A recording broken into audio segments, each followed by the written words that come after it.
Okay, guys, welcome back to another episode, which hopefully will be our last episode. We might have to have another short episode, depending on how far we get, obviously.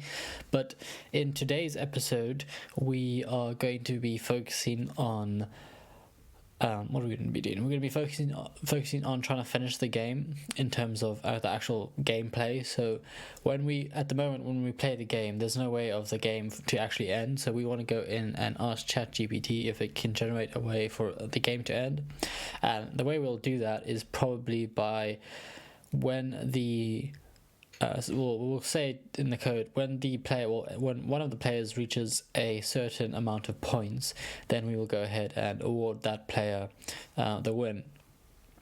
We might take it a little bit further and say, as long as this player has reached a certain amount of points as well as ahead by so many points, then you can go ahead and award the win. Otherwise, the game should carry on until the player or a player wins by maybe 2 or 3 points. But today, that's what we're going to be doing, so it shouldn't take too long. We'll see what ChatGPT can come up with for us, and then in the previous episode, if you haven't watched that, we went and cleaned up our code in terms of moving some code around and adding new scripts in just to make it a little bit more tidy, because we had multiple references on two different game objects. That wasn't really great, because we would have to change them both, which now is corrected, and we have created a ball manager, I think, and a UI manager in our game. So we just reference those two whenever we need them instead of referencing the components that are on them more than once. So that is pretty much it for today. So let's go ahead and start working on that and see how far we get.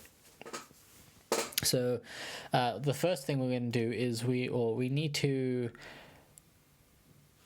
figure out how we want to end the game. And I think for now we will start small by simply going to where is it? We'll go to ChatGPT, which I have open here. This is probably from one of our very first... Actually, I think this is from when we were... Score Manager, when we were working on the scoring system. So that's good. So we could probably reference some of this. But now we are going to try and ask it to... we're going to try and ask it to end the game when a player has... Let's start with 10 points for now.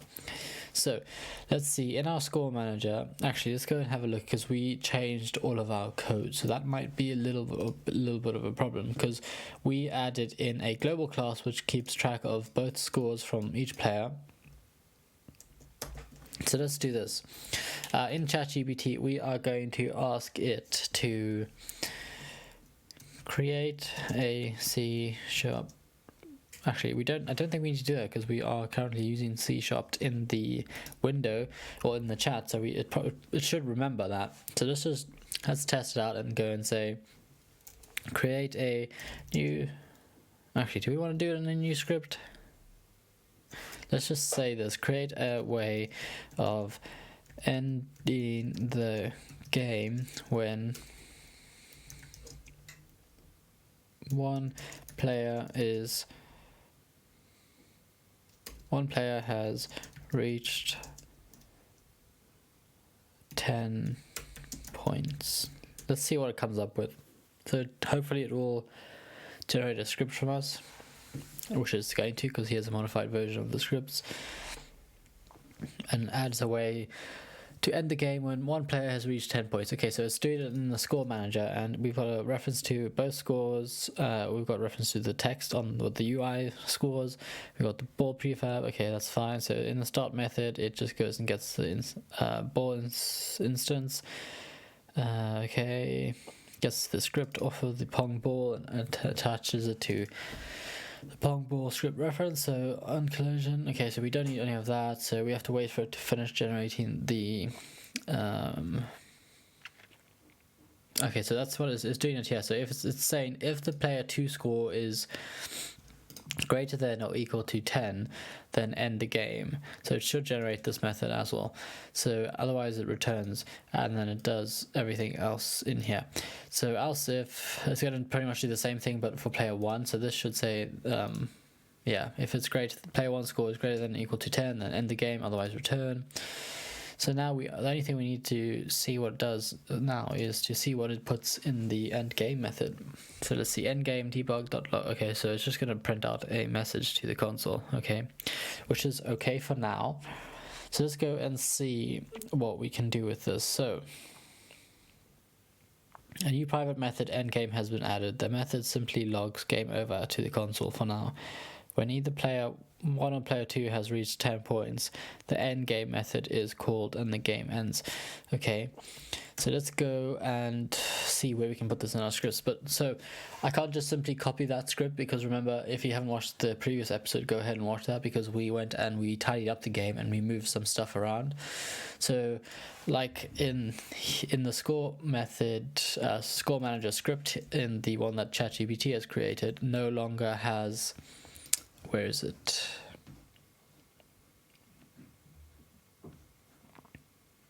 Okay, so we clearly we changed the name of ours. I can remember. I think it's in Pong ball. Where is it? Pong paddle. No, it is an out of bounds zone. So we will put the end game in here, but because we have no reference to our points, whereas in this script they do, because they have their player 1 score in the score manager. So we need to deal with all of that, but we will still use the same code. So we'll go ahead and copy this line, and then we can go, actually I think we can just put it in here straight away. Let's try it. So let's go and paste it in here, and then we will say, so this is player 2 score, so that stays in there. So we also need to say global, because we need to get that from our global class. So if the global.players2 score is greater than or equal to 10, then go and end the game. So I'm going to copy that again and paste that in here, and then what am I going to do? I'm going to change this to player 1 score, because we need to check if player 1 is greater than 10 or equal to it. So now what we need to do is we need to go and copy that end game. So let's go and copy this and paste it into here. So this needs to be pasted over here. So now that error should go, but the thing is, we don't want to have to play the game until 10,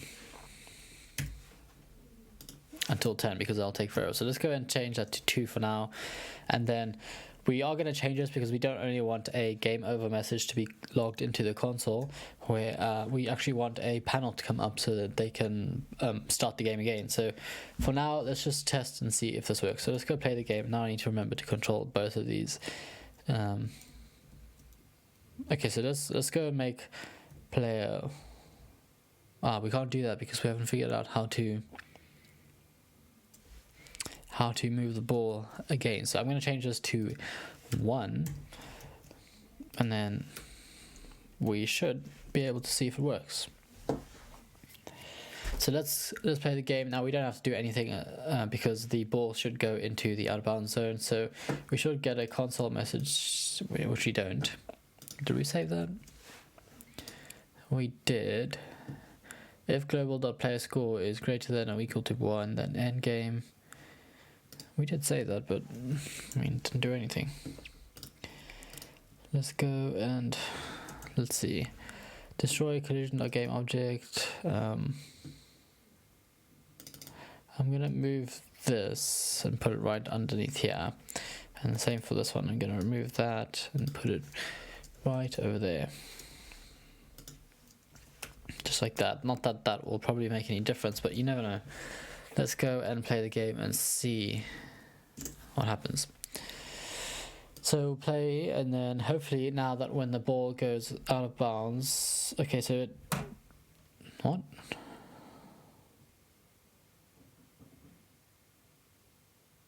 That's interesting. So it's printing it out, but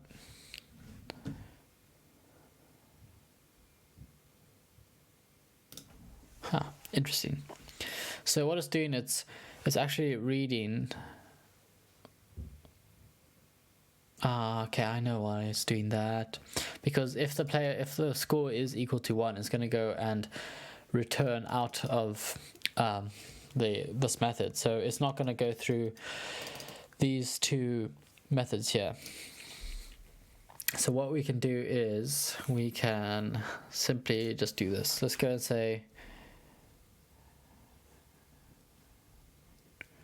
let's go and say, I'm thinking, should we do that, or should we do something else like this?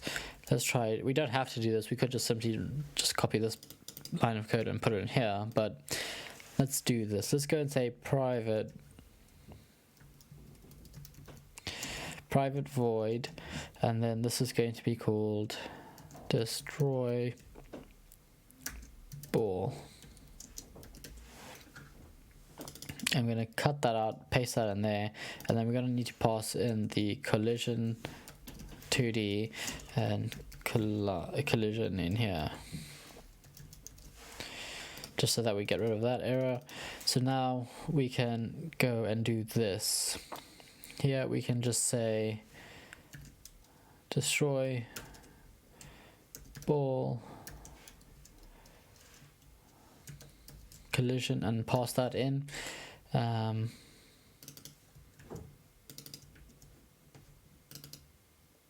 Sorry, this needs to be collision, not collider. Okay, so we can copy that, and then we can what is it? We can put it over here, I think. But then we can also go and put it in here. So whenever the game ends, we can go and destroy. No. Sorry, that's not where we want to put it.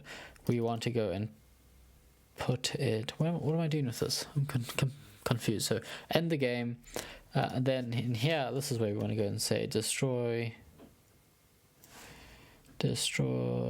ball. But here we are going to have to pass in the collision, and this is probably a very bad way of doing it because I'm just making things more complicated here. So you know what, let's just get rid of that. Let's just go back to the way, otherwise we're going to have to keep passing the same thing into each method, which is not what we want. So we can just go and cut that out, and then we can, in here we can just go and say destroy. Actually, let's just go revert it back to the way it was so that we make it work. Okay, so this, change that to 1, and then we can just simply, we probably should have done this in the first place, but we can copy that and paste that in, where is it, in here. So after we end the game, we want to go destroy the ball as well, the same as for the player 2. Okay, so we can go save that, and now let's go and watch that work properly. So knowing our luck, this is probably not going to work the way we want it to, but let's go and see. So the ball gets destroyed, okay, and yeah, of course it doesn't work. Why would it work? So let's see.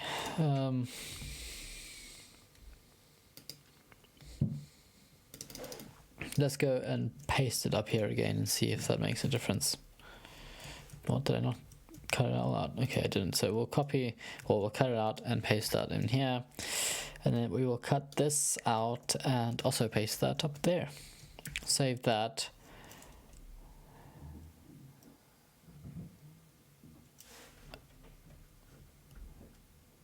So what we could do is, here we're basically saying, go ahead, when you collide with the left out of bounds, go ahead and add 1 to the score, and then check if the player's 2 score is equal to 1, then we need to end the game as well as destroy the game, destroy the ball, and then return. So if it's not, we can go and do the rest of this, I believe. So I believe that should work. We can do the rest. I mean, we can do the same thing here and say something like that, and let's see if that makes a difference. So we'll save that and then jump back into here and see that this will work. So if we play the game, if this does work, okay, so it does work. That's great. So now what we can do is we can go and put 10 over there. And now we can test this and see if this is going to work the way we want it to. The game, it shouldn't print out game over, but it should instantiate a new ball into our game. So the only thing we have to do now is figure out how to get the ball moving again. So we'll let it go into out of bounds zones, which it does. Okay, so we need to figure out this area here, and the ball does get instantiated into the scene, so that's good. That's what we want. So now we'll forget about getting the ball to move in this episode, but now let's go and create a game over panel, because we don't really need to use ChatGPT for that. So on our canvas, we can go and say we want a new UI panel, wherever that is. There it is. This is going to be the game over panel. Okay, so we will want to make should we make it red? Like a little tint of red like that, maybe? Make it a little bit darker, maybe something like that. Or maybe even something like that. That looks better. And then on here, as a child object, we are going to add UI text, and this is going to say game over. We actually just do it in capitals, game over, like that. We'll make it bold, we'll make it slightly bigger, or a lot bigger, so 100 maybe, and then center it like that. And then we need to go and make it fit properly so that we can actually see it. So we'll scale it up like that, and then we can move it to the middle somehow, anchor it at the top, and then we will also position it at the top but slightly down like that. Does that look good? Yeah, so that looks good. I want to go ahead and change the color. Let's go change the color to something like that. I feel like it needs to be red because that's like a game over color. Let's go and change the color of the panel to a darker color like that. Or put it there, and then we'll make this darker like that, and that darker like that. Okay, so that looks good. So now we also need to add a new UI text on it, and this is what is going to tell you which player won. So this is probably going to say something like player, get rid of caps, player 1 wins, something like that. And then we can make that slightly wider and put it in the middle, and then let's just expand it. Well, let's just expand it like that, and then make that a little bit smaller. What is it on 36? We'll go make it 28 like that probably, and then what else? We can rename this to game over label. Get rid of that, and then this one should say winner label. Okay, so that is what we're going to use as our panel. So we need to go and add some more things on it. We need to add in a button. So let's go and do that. UI, where is it? Button. This will be positioned slightly below over here, and this is going. Actually, let's change the size of it quickly. We'll scale it up like that maybe, and then put it in the middle. And then the text is going to be restart. Let's do that. Okay, and then the actual color of the button, it doesn't really matter, but we will change this to a greenish color, like a dark green like that. And then the UI, we will change the color of it to white, make it bold. Let's try 28. What does that look like? Okay, that's fine. It doesn't have to look good because we're just focusing on the gameplay and not rather the UI elements. So what we can do now is on our UI manager, I think we can use as actually we will use it. So in here we need to get some more references, and this is going to be for our panel. So in here, let's go and say public game object game over panel. What else do we need? We need our text object. So this is going to be public text. This is going to be for our winner label. And then I think that's pretty much it. So we'll save that. What we do need to do is we need to make another method here called public void restart. And this is where we are going to handle restarting the game. So we'll do that later on, probably in the next episode maybe. But for now, let's go and try and see if we can get this sorted. We are running up on 20 minutes, but let's just do it. So let's go back to our game. So on our UI, we should have references to those, which we do. So we can go ahead and drag those in. So we need our, when it finishes, we need our game over panel in there, and then we need our winner label in there. What we also need to do is on our button, let's just rename this quickly because I like it to be named proper name. So here, this was going to be called restart button, and then we'll go and add an on-click event. So we'll drag in our UI manager into there, and then on our UI manager we can access our restart method. So that should be fine. So now the only thing that we have left, what am I doing? The only thing that we have to do now is what's next?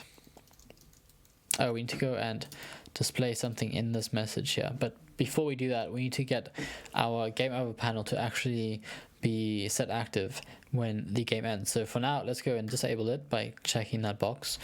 I will save that. And then we need to find out in our outer bound zone over here, where when we end the game, this is where we are going to need to disable it. So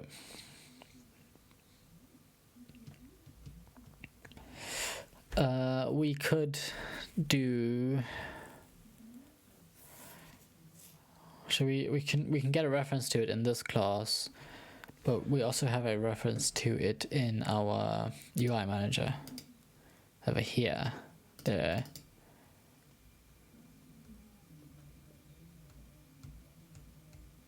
So I'm thinking, let's go and do this. Let's handle all of our UI in this UI class here, and by doing that, we are going to make a public void game over panel. Let's go and say display game over panel, and we're going to pass in an integer in here. So we'll go and say int player, because this is going to pass in the player that actually wins the game. So in here we can go and say game over panel dot set active to true. So that's going to display our panel, and then we need to go and say winner label dot text is going to be equal to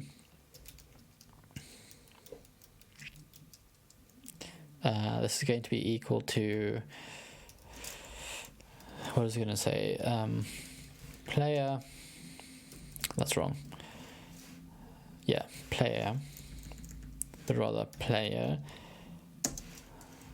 This is going to sound confusing. So it's going to be player is the winner. So what that is going to do is it's going to display everything that is yellow here is going to be text, and then this here is going to be our integer. So just putting it in these brackets with a $sign in front of the quotation marks means that it's going to use this as a variable, because if we get rid of that, it's just going to count it as text. So we'll go put it back. So that should now format the way we want it to. So we can go into our out of bounds zone here, and I'm going to say change that back to 1, like that. But now in our out of bounds zone, we need to go and call that display, what is it, completely forgot what it's called, display game over panel. So we'll copy the name of that before we forget again. And then in here, when we end the game, instead of just printing this out, we can paste that in there and say end game with int player. And then if it's player 1 here, we'll just pass in 1, and if it's player 2 here, we will pass in 2. But I don't like those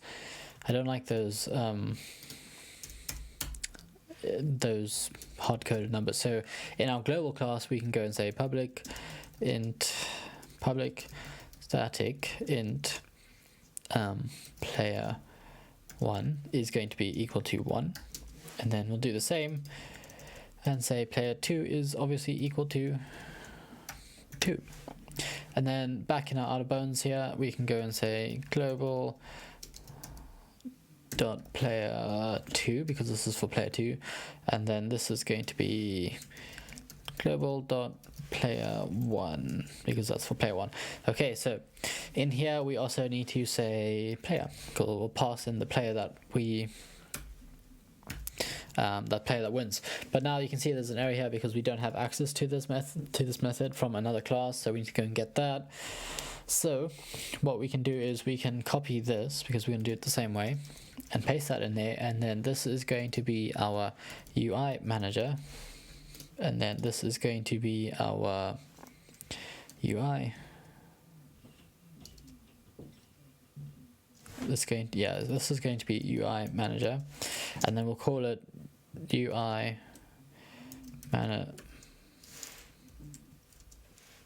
manager script.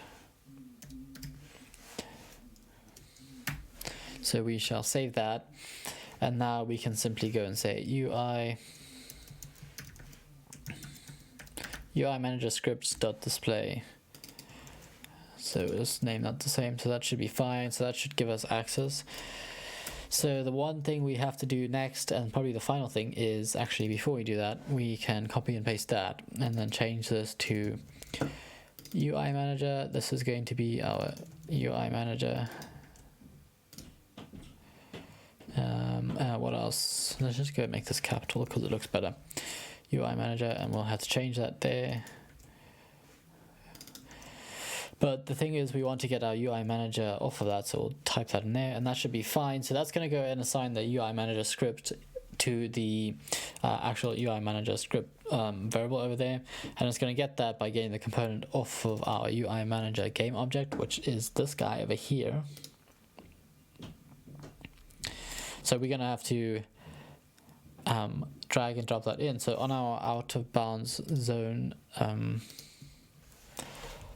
game objects here, we're going to have to drag that into there. So we'll do it on both, because because of the way the game works is you can go out of bounds on each side, so we need 2 of them. So that should be fine. So now you should see that when the ball goes out of bounds, hopefully we did save it, we should get that message popped up. So there we go, we have it. So now we need to go and figure out how to get this button to work, because that should be working. Let's just go do that quick. So where is it? UI manager here. So this is going to be, we're just going to put a debug.log, and this is going to say game has started. Okay, so let's go and see if that works. So if this does work, that will be it for today's episode, and then in tomorrow's episode, or whenever the next one is, the only thing we have left to do is really get the ball moving. As well as make this work, because that's not working. So let's just see if it is enabled or disabled. So okay, so it is it is enabled. So we shall figure out why that doesn't work in the next episode. So that's it for today. So this game is coming along nicely. The only thing we have left to do is figure out how to get the ball moving, as well as figure out how to get that button working. And then the only thing after that we have to do is change the high score from 1 to 10, or the number we decide on. And that's pretty much it. That's pretty much this game finished, which is pretty much made out of everything code-wise has been built by ChatGPT, which has been pretty cool to see how it works. And we might just do this more often. Come up with a few games that we can make and just use ChatGPT to make them. Something that we could probably also do is get, I think there is also an AI tool that actually generates images, so you can probably use that to generate some of our art for the games maybe in the future sometime. But that is pretty much it for today's video. So sorry about that, but that's pretty much it for today's video. Yeah, so if you enjoyed it, please go ahead and leave a comment and like the video, and don't forget to subscribe if you haven't, and I will see you in the next video, which we should be getting back to our Tetris game soon, as well as our slab stacky game, if we haven't already finished those by the time this video comes out. But I'll see you next time, so goodbye.